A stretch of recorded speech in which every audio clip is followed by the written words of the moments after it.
This fire damaged 3 homes, but I'm told by the fire chief that they were all vacant.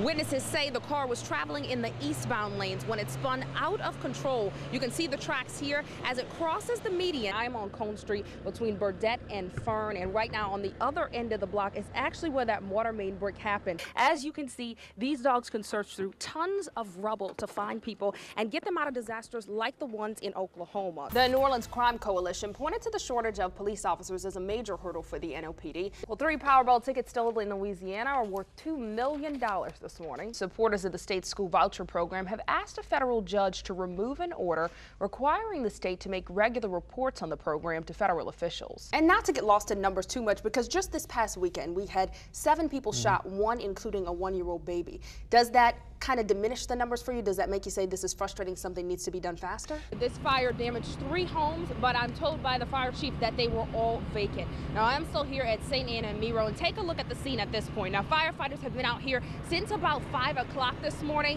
Things just now are finally starting to wrap up. Fire crews are picking up their equipment, but at one point this was a 3-alarm fire. At least 7 or 8 fire trucks were on the scene. As I said, now they are starting to wrap things up. But I did speak with Fire Chief Tim McConnell earlier this morning. He told me that 3 vacant homes were badly damaged. 2 of them are nearly a complete loss. The one you can see here, most of the roof has collapsed. There's a second one that you can't see from where we're standing, but that one is almost completely collapsed, and there is a 3rd home that is badly damaged as well. Again, though, no one was injured in these fires. I'm on Cone Street between Burdette and Fern, and right now on the other end of the block is actually where that water main break happened. We've been watching that car there all morning that unfortunately the owner did not get out in enough time early enough this morning to move it before it got flooded. But you know, I just spoke with him a few minutes ago and talk about a good attitude. He says that's why people have insurance. He was actually cracking jokes with us earlier this morning. Now, I did speak with Sewage and Water Board officials. They say it's not so much of a laughing matter. They say it is a 16-inch water main break there right now. They told me they are still working to close the valve, and that's the reason this water has not gone down yet, Sally. But Sewage and Water Board officials do tell me that they're not expecting the water to rise. As of right now, though, people in this area still have low to no water pressure, though they tell me they are expecting to restore water pressure by the end of the day. So at this point, the major concern is still waking neighbors up and telling them that they need to move their cars down the street or to an area that's higher elevated, because we have seen a lot of flooded cars this morning. Reporting live from the Carrollton area, Sheba Turk, Eyewitness News. A group of Florida 5th graders were looking forward to visiting the aquarium and spending the day in the French Quarter. Instead, they ended up in the marsh out in New Orleans East. I waited around there to the door and got them out, opened up our escape hatches so they could get air, opened up the back window. Those buses has got escape windows you can just lift up and push out, and we pushed them out, and a bunch of bystanders stopped by, and they waited out there, and I lifted them out and put them down, and they put them up to safety. Just after 10 o'clock this morning, 3 of the buses of elementary school kids and their chaperones were coming into the city on I-10 near the Michoud Boulevard exit when the 3rd bus collided with a hydroplaning vehicle.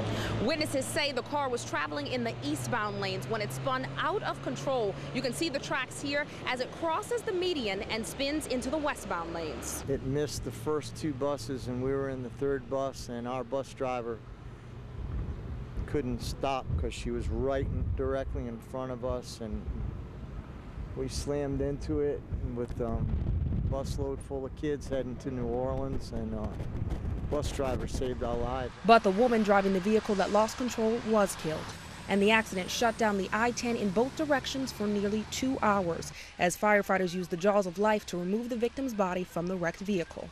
One of the bus drivers said the lesson here is to take extra caution when the roads are wet. Slow down in the rain.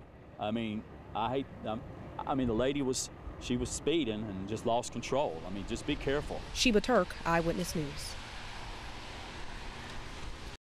Jessica Lee uses this surveillance video to keep watch over her Kenner home. She never expected it to turn into a mini version of the movie Twister. I was very shocked.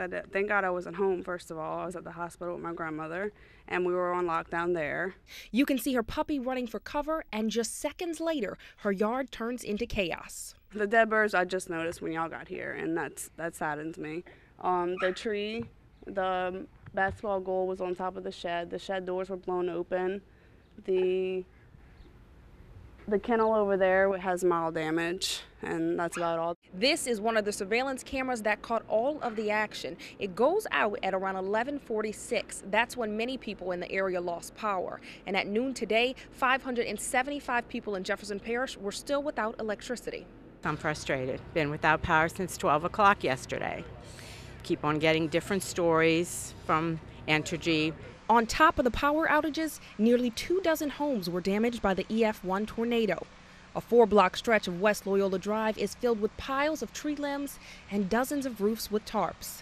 About 3 miles away, several transformers and cable poles were torn down in the 2700 block of Akron Drive. The first transformer hit right there on the corner of the house. That's a group home there, where old people live in there.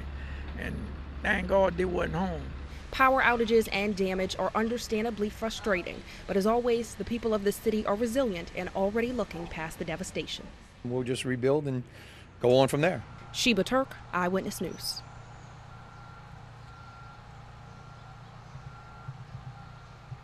I can only imagine what it's like on the scene with you guys, and I'm sure you got to know each other very well doing this, right? Yeah, very well. Okay, we're gonna test That's how right. well. That's right, boo. We know each other. We know each other. Yeah. We know From each a other. couples quiz, do you really know each other? Oh, okay. Hey. One of the ones that really stands out for me, though, was back, I think, in 2010 when New York Times did the article on kind of what they were calling sissy bounce. Yes. How do you feel about that?